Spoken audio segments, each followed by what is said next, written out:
Right now, somewhere, food is cooking after dark, and nobody is afraid of it. A stove, a light switch, a locked door. Total control over a small, contained fire. For most of human history, that same fire, at that same hour, was one of the most dangerous things you could stand near.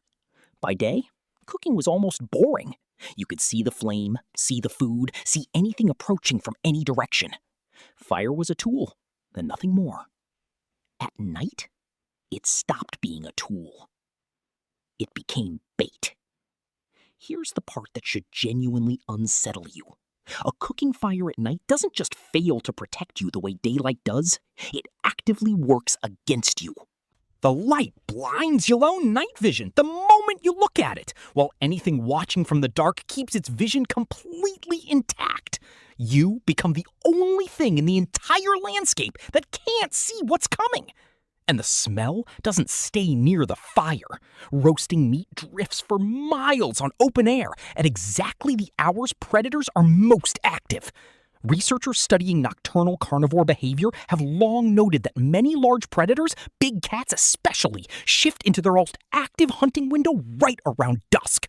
The same hour a fire was usually lit.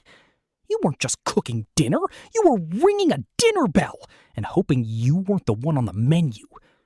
Here's a detail almost nobody expects. Burn injuries themselves were a real and constant risk after dark. Not just from carelessness, but from basic physics. Reduced visibility around an open flame means misjudged distances, missed footing, a hand landing half an inch closer to the coals than it would in daylight. Every task near fire got measurably more dangerous the moment the sun went down. So why cook at night at all? Why not just wait for morning? Because for a hunting and gathering way of life, day and night didn't divide as cleanly as we assume. A successful hunt often didn't wrap up by sunset. Food had to be prepared when it was available, not on a convenient schedule.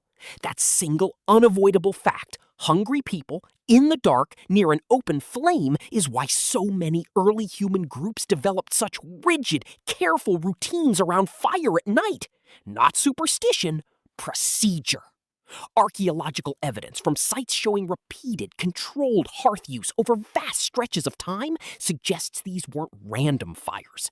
They were managed, tended, and almost certainly watched in shifts, precisely because an unwatched fire at night was a liability nobody could afford. Sleep itself worked differently around this danger. Historian A. Roger Eakert's influential research into pre-industrial sleep patterns found strong evidence of segmented, biphasic sleep, two separate sleep periods with a period of quiet wakefulness in between.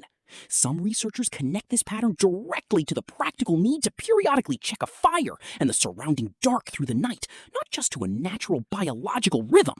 You didn't just sleep near the fire. Some part of the group was built to periodically not be asleep at all.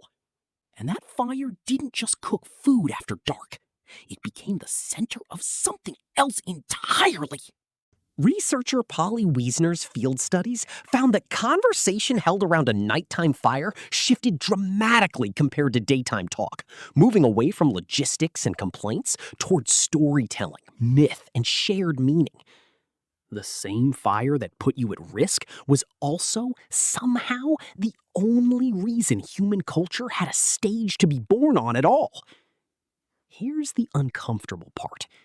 That flicker of anxiety you still feel walking to your car alone at night, the instinct to want a light on, the discomfort of true, total darkness, even now, with locks and streetlights and a phone in your pocket, that isn't irrational.